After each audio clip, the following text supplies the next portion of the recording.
Transcripción con resumen del Curso de Leyes Noágidas Clase 11, Plegarias y bendiciones de la persona noágida.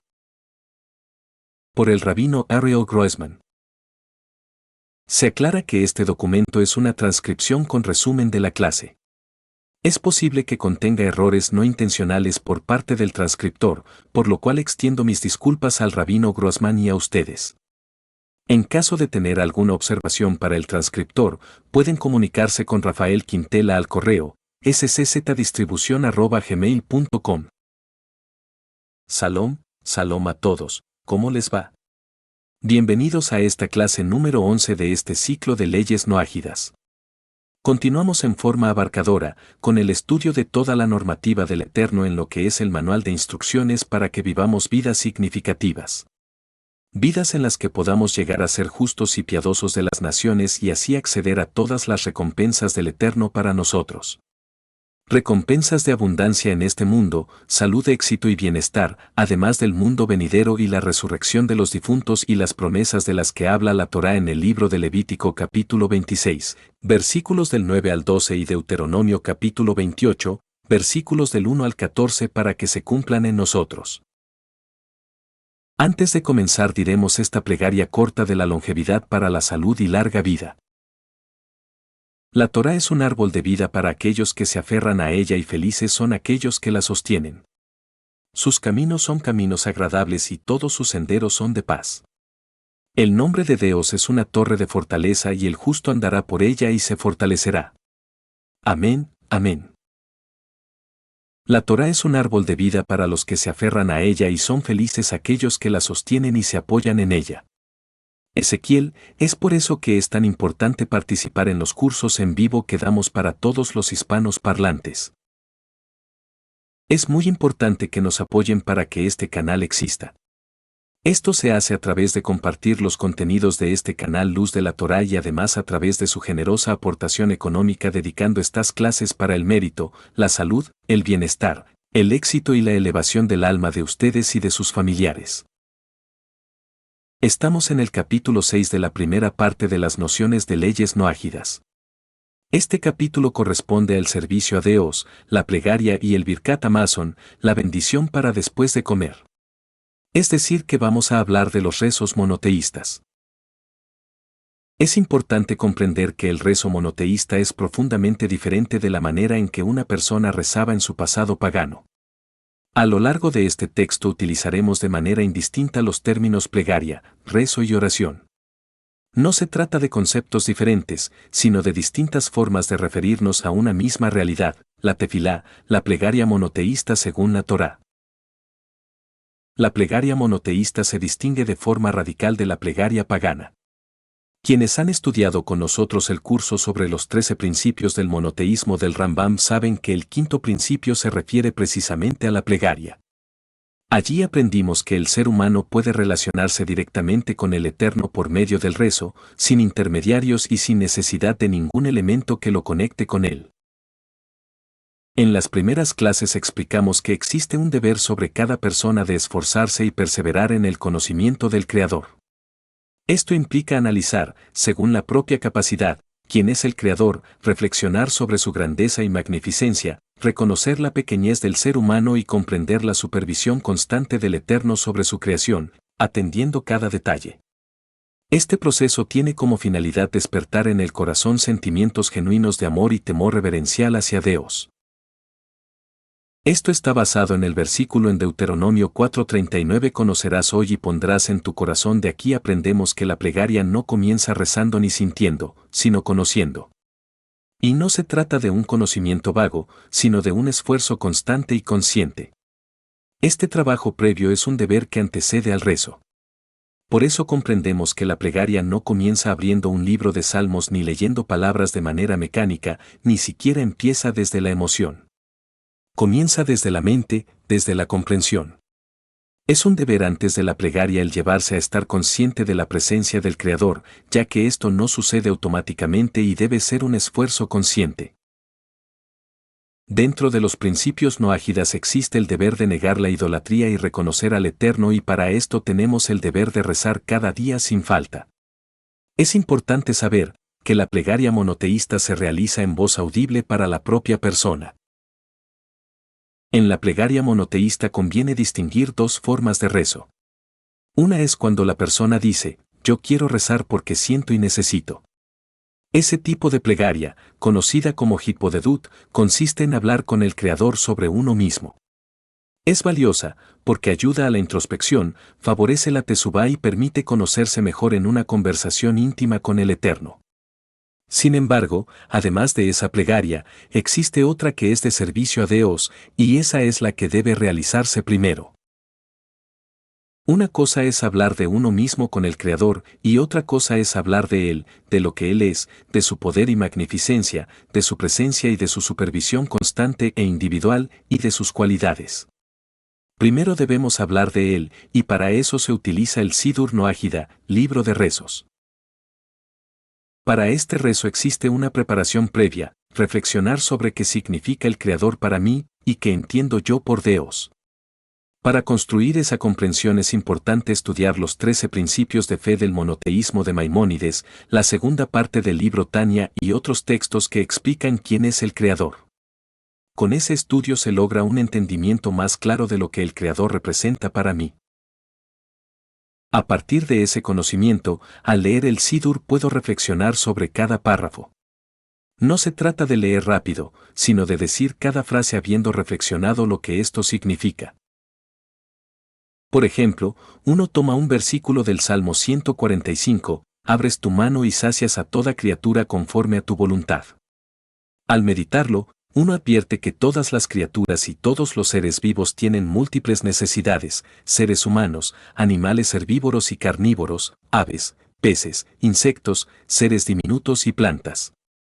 Hablamos de incontables formas de vida en el planeta, y todas requieren aire, agua, alimento, refugio, reproducción, progenie, etc. Y el Eterno provee a cada ser lo que necesita, en el momento oportuno y de la manera adecuada. Cuando una persona toma incluso un solo versículo y lo reflexiona de verdad, comienza a practicar Hitbonenut. Hitbonenut significa reflexión meditativa, tomar lo que estoy leyendo y pensar en profundidad quién es Dios, quién soy yo y qué implica esto en mi vida. No se trata de pensar mucho tiempo, sino de leer tomando conciencia con profundidad de lo que estoy diciendo y sumergirse en el sentido del texto. Esto debe hacerse con perseverancia, por allí se empieza. El objetivo es reflexionar de manera constante para estar consciente de la presencia divina y de la supervisión individual del Creador sobre cada elemento, cada situación, cada persona, cada ser.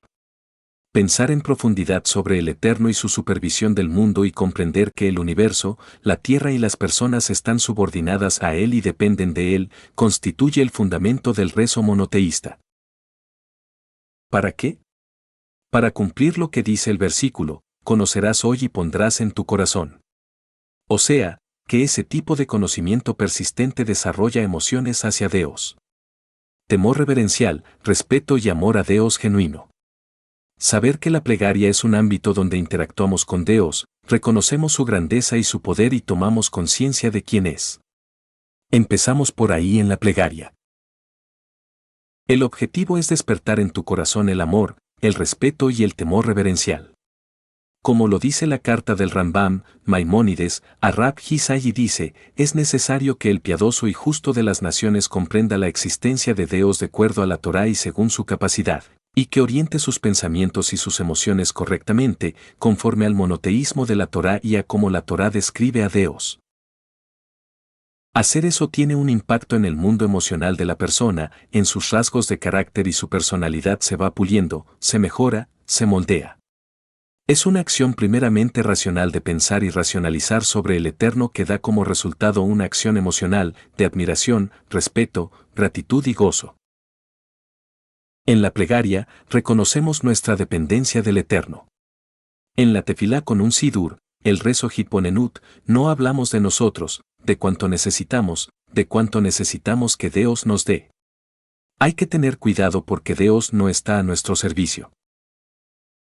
El título del capítulo es Abodat Hashem, el servicio a Dios. En la plegaria vos le servís a Él, no es que Él te sirve a vos. Y si uno comienza hablando de lo que necesita y quiere y siente, es como que Dios debería venir a servirte, cuando vos lo tienes que servir a Él. Es al revés el tema. Vos tenés que lograr comprender y sentir cuán dependiente sos de Él. Entender que no solamente vos, como ser humano, sino toda la creación es dependiente de Él. Darte cuenta cómo Él supervisa los pasos de toda criatura, especialmente del ser humano, y toma a las personas como imagen y semejanza de Él.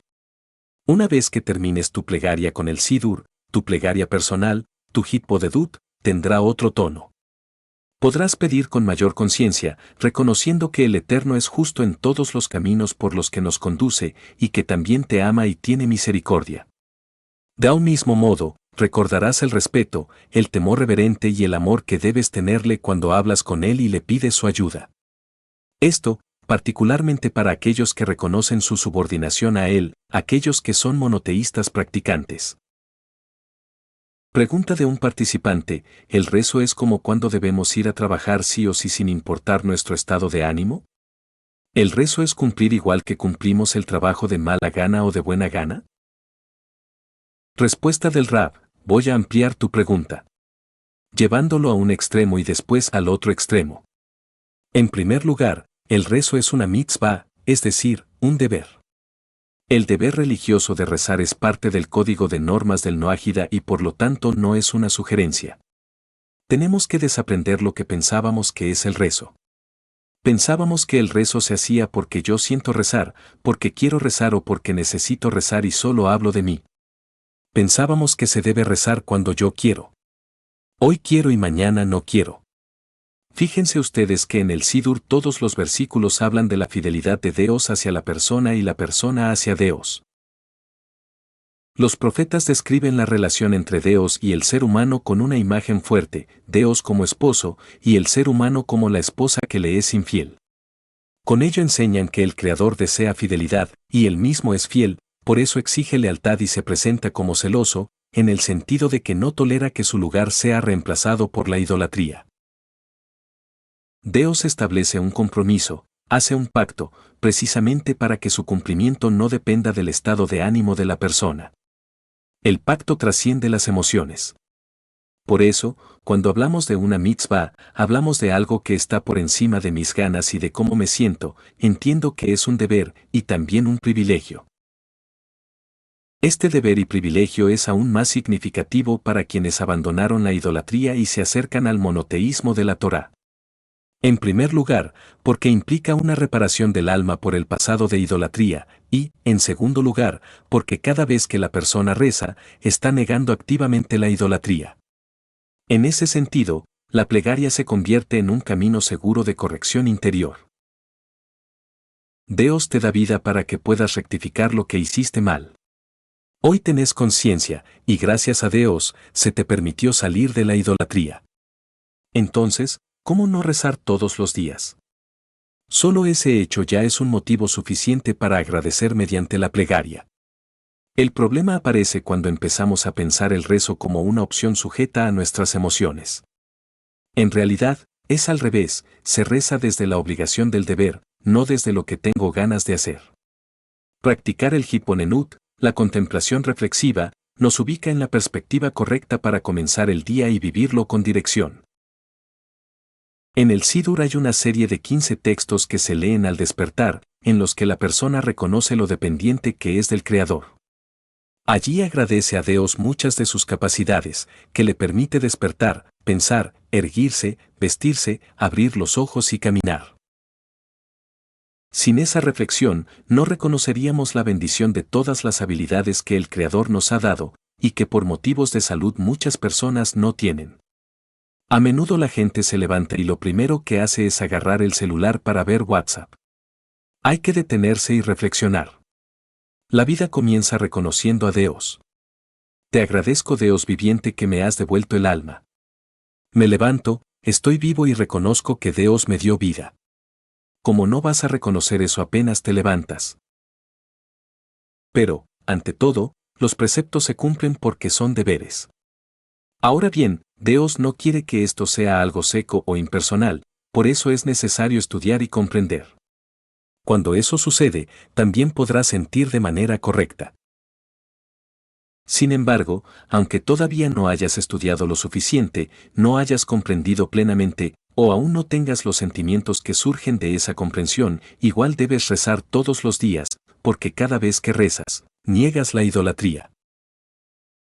Pregunta de un participante: ¿un noágida debe también rezar a la noche? Respuesta del Rab: no es su obligación, pero si puede, es conveniente. El deber del noágida es rezar una vez por día. Si quisiera rezar en la noche también puede rezar, pero no con carácter de deber. Esta comprensión de la supervisión individual sobre todo lo que sucede debe conducir a la persona a sentir de manera correcta delante del Eterno, es decir, a un amor auténtico hacia Él y a un temor reverencial auténtico ante Él. Explicamos que, así como un pájaro necesita un cuerpo y dos alas para poder volar, también el alma, de forma alegórica, tiene un cuerpo y dos alas. El cuerpo del alma es la emuná, es decir, la convicción firme de la supervisión absoluta del Eterno, y sus alas son el amor hacia Él y el temor reverencial hacia Él. El amor me provoca, me ayuda y me impulsa a hacer lo que Él me ordena, incluso cuando no tengo ganas. Es decir, lo hago porque debo hacerlo. El temor reverencial evita que yo haga cosas que quiero hacer, pero que Él me prohíbe. Emuná, Ahabá e Irá, la fe, el amor y el temor reverencial. Una plegaria sin intención, sin kavaná, es decir, sin orientación, dirección y concentración, es como un cuerpo sin alma. No tiene mucho sentido recitar las palabras de los salmos o de las plegarias sin la concentración adecuada y sin el conocimiento correspondiente. Entonces, el objetivo es desarrollar el amor y el temor reverencial a Dios. Ellos me ayudan y me dan fuerza para sostenerme cuando deseo hacer algo que Él me prohíbe y así poder evitarlo. También me dan fuerzas para hacer lo que Él me ordena, incluso cuando no tengo ganas de hacerlo. Así como Dios es fiel y cumple el pacto del arco iris y todo lo que Él dice en su Torá, lo hace y lo cumple, nosotros también debemos cumplir lo que se nos ordena, porque si no hay cumplimiento, no hay pacto. Si el cumplimiento del pacto depende de si tengo ganas, si lo hago solo cuando me conviene, o si dejo de cumplir porque discutí con mi pareja y estoy molesto, entonces eso no es un pacto. Eso no es nada, es un hobby espiritual, una religión que hoy la querés y mañana no. Dicen los sabios una frase lapidaria, que quien estudia la Torá y hace su plegaria pedacito a pedacito, porque hoy quiere, hoy tiene tiempo y mañana no, porque no le salió una propuesta, porque está de mal humor, etc., es como una persona que está con una mujer ramera. ¿Y qué es una mujer ramera? Es una mujer con la cual estás cuando te da la gana, sin el compromiso que exige una esposa. Con la esposa hay fidelidad absoluta, con la ramera, ¿qué importa si no hay ningún compromiso? El ejemplo es duro, pero es el que trae Salomón en Proverbios. Dios propone un pacto con el ser humano a través de una serie de normas. Incluso personas que dejaron la idolatría hace muchos años todavía tienen la tarea de desaprender esquemas antiguos. Esto sucede porque la persona fue formada en otros marcos, donde no se exige ni se entiende la plegaria como una normativa. Toda la Torá son normas, con recompensas y sanciones. Dice el Sefer HaMitzvot, el libro de los preceptos, también escrito por Maimónides, que en el precepto N-3 se explica cómo se desarrollan el amor y el temor reverencial a Dios. Allí se enfatiza la importancia de comprender y cuando una persona entiende que Dios es el creador y conductor de todo, que sostiene la creación y a cada ser vivo a cada momento, y que el ser humano fue creado para su gloria y para servirle, entonces al reflexionar en la magnificencia del Eterno, cada uno según su capacidad de captación, por este camino llega a despertar el amor y el temor reverencial a Dios. Y de nuevo, cuando la persona reflexiona su insignificancia frente al Creador y frente a la magnificencia de toda su creación, va a desarrollar emociones auténticas de temor reverencial y sabrá que es una criatura pequeña frente a la grandeza del Eterno. Estas ideas, estas nociones que están muy desarrolladas y trabajadas en mucha literatura de los sabios de Israel y en muchas clases, son los caminos y los senderos para servir a Dios, reconocerlo y amarlo. Porque no tenés un amor y reconocimiento auténtico, dice el libro, sin pensamiento y reflexión sincera. Y esta meditación constante es la que lleva a la persona al sentimiento y a la decisión firme y determinante para que consecuentemente pueda obrar correctamente, adhiriéndote a los caminos de la etapa. ¿Qué quiere decir? Que la plegaria empieza con la parte racional, sigue con la parte emocional y después viene la parte de texto y de articulación de las palabras.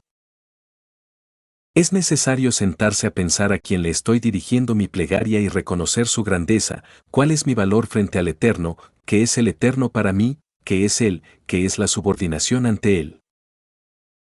Desde su magnificencia hace que todos los días me levante, tenga la fuerza, tenga la capacidad, tenga todo lo que necesito. Pensar cómo Él perdona mis transgresiones.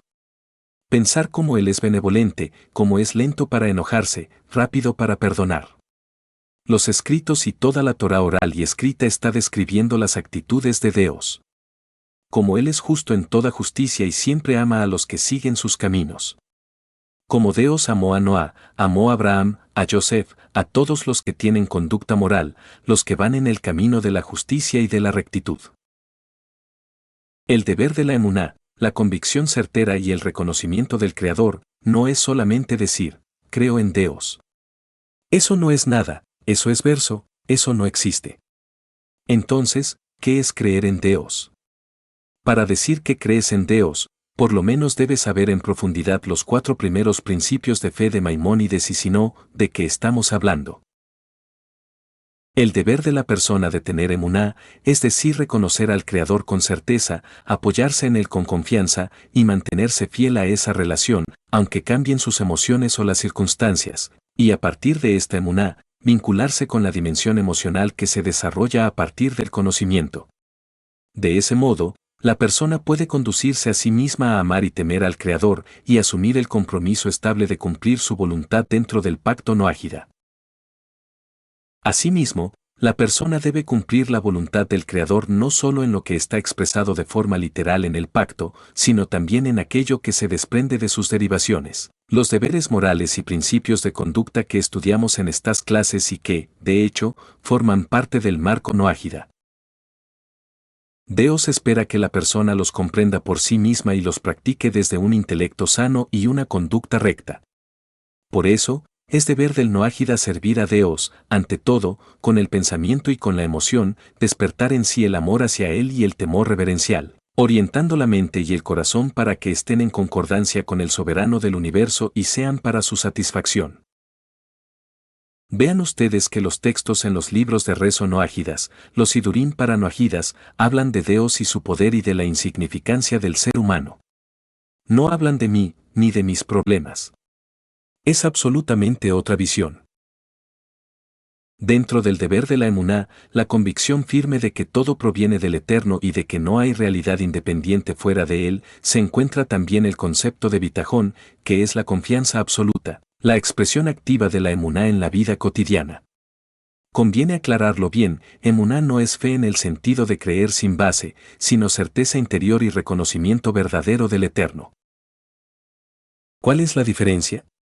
Pensemos un ejemplo simple, si vas donde alguien y le decís necesito $10,000, ¿me prestás? Esa persona no te los entregará porque tiene fe en vos, como si fuera un salto al vacío, sino porque tiene un grado suficiente de seguridad de que vas a cumplir y devolver.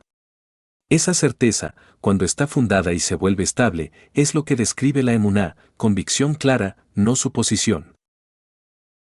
Y de esa emuná nace el bitajón. Bitajón significa encomendarse a Dios, confiar en Él sin pasividad. Encomendarse quiere decir que haces tu parte con responsabilidad, usando los medios correctos, y luego dejas el resultado en manos del Creador. Por ejemplo, si hay un problema de salud, la persona consulta médicos, sigue indicaciones, cumple los tratamientos y hace todo lo que está a su alcance. Pero una vez que realizó el esfuerzo debido, viene el bitajón, entrega la situación al Eterno y deja de consumir su alma con preocupación, porque entiende que lo que ya no depende de él, depende de Dios. Eso no es negligencia, es serenidad nacida de la confianza, y es la forma madura de vivir la emuná. El versículo en el Salmo 55, 23 dice: arrojad a Dios tu pedido y Él te sustentará. Arrojar significa que no me quedo cargando el pedido ni el peso de la preocupación.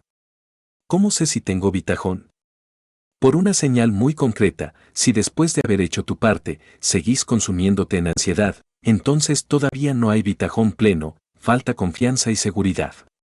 Porque la esencia de la confianza es justamente esta, encomendar el asunto a otro que puede ocuparse. Pensalo en lo cotidiano. Se te pinchó un caño y el agua sale por toda la casa. Llamás a un plomero porque vos no sabés arreglar cañerías y él sí. Ahora bien, si en el fondo sospechás que el plomero tampoco sabe, vas a estar inquieto, mirando cada movimiento y desconfiando. Y si él lo percibe, con razón puede decirte, si confías en mí, déjame trabajar, si no confías, hacelo vos, ¿para qué me llamaste? Del mismo modo, arrojar a Dios tu pedido significa que, una vez cumplida tu responsabilidad, haber hecho lo que te corresponde, dejas el resto en sus manos. No te quedas rumiando el problema, porque ya hiciste el 100% de lo que estaba en tu alcance, y lo demás lo entregas con confianza en que Dios te ayudará. Por eso el versículo enseña una regla: Dios te bendice en todo lo que hagas, no dice que bendice en lo que no hagas. Es decir, hay esfuerzo responsable, y luego hay bitajón, es decir, acción humana y después entrega confiada.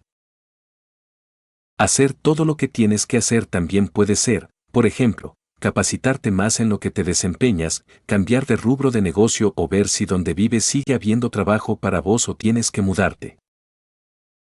Pregunta de un participante: ¿puede entrar un noágida a un templo religioso idólatra y disertar una charla espiritual sobre noajismo?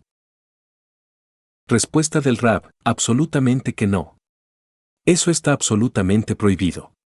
De hecho, un noágida no debe ingresar a ese tipo de lugares, ni tampoco entablar debates o conversaciones de Torá con misioneros, por dos motivos principales. En primer lugar, porque el idólatra sostiene su práctica, en parte, por la participación o presencia de otros. Si vos no participas, él no hará idolatría. O sea, no podés ser partícipe, directa o indirectamente, en la transgresión de otro. En segundo lugar, porque el solo hecho de entrar le otorga entidad al lugar, lo valida, lo legitima, le concede importancia. Y eso es justamente lo que no se puede hacer. Desde la perspectiva de la Torá, es un espacio ilegítimo. Sería como preguntar: ¿puedo entrar a un lugar donde venden droga para dar una charla sobre vida saludable? No, no podés. Tu sola presencia allí, aunque hables de algo correcto, termina funcionando como una forma de validación. Además, la idea de insistir para que otros se hagan noágidas es un error de base. En el noajismo no existe el misionerismo. Lo que existe es la exposición responsable de ideas, con seriedad y con método. Y para eso hay que saber hacerlo. Si uno no es experto en el tema, lo correcto es orientar a las personas hacia quienes sí están capacitados y autorizados para enseñar, rabinos reconocidos, materiales confiables y espacios de difusión serios, por ejemplo, clases de rabinos en YouTube u otras plataformas. Si realmente querés hacer algo bueno, podés reunir a personas que tengan preguntas, especialmente sobre idolatría, y conectarlas con eruditos que sepan responder con fundamentos. El noajismo no se vende, se transmite con claridad y se sostiene por su coherencia. Si hay que presionar o insistir, entonces ya se está saliendo del espíritu correcto del noajismo. Fíjate que el rabino no convence a nadie, explica, y la gente se convence por sí misma, porque el monoteísmo de la Torá es lógico y racional. No se trata de decirle a la gente qué tiene que hacer por imposición, sino de explicar que enseña el código noágida, que se debe hacer y que no, y por qué, con razones, con bases, con argumentos, y nada más. Hay, además, un riesgo real: que personas sin formación tomen conceptos noágidas, los distorsionen y los utilicen como herramientas dentro de sus prédicas idólatras. Ese es un peligro, y por eso se insiste en la importancia de derivar a gente seria y preparada. Justamente por esa responsabilidad es que hay pocos líderes noágidas autorizados. Por ejemplo, se menciona al profesor Reuel Rolando como líder autorizado. ¿Y por qué se lo reconoce como tal? Porque estudió durante años, sostiene una conducta ejemplar de manera constante, su trabajo de difusión es serio, su actividad es visible y coherente, y su vida se vuelve un modelo. Entonces, si tenés personas con dudas o preguntas, lo correcto es conectarlas con quienes saben y pueden enseñar con precisión y responsabilidad. Seguimos. Bitajón significa que la persona deposita una confianza absoluta en Dios y mantiene la convicción certera de que todo lo que Él dispone es, en última instancia, para su bien, aunque en el momento no logre comprender por qué o el para qué. Hay que recordar que nosotros vemos apenas un recorte mínimo del panorama completo de la vida. Podemos sentir que esto no me gusta o esto no debería ser así, pero Dios ve el cuadro entero y conduce las cosas hacia el bien, aun cuando nosotros no podamos verlo en ese instante. Muchas veces, aquello que uno desea con insistencia termina dañándolo, y uno no lo percibe, y, a la inversa, lo que uno rechaza puede convertirse, con el tiempo, en una fuente de crecimiento y beneficio. Un ejemplo simple es el vínculo entre un padre y su hijo. Un padre verdadero no concede todos los caprichos. Si un niño tiene malas calificaciones y no está preparado para pasar de grado, y el padre va a la escuela a presionar para que lo aprueben, eso sería un error.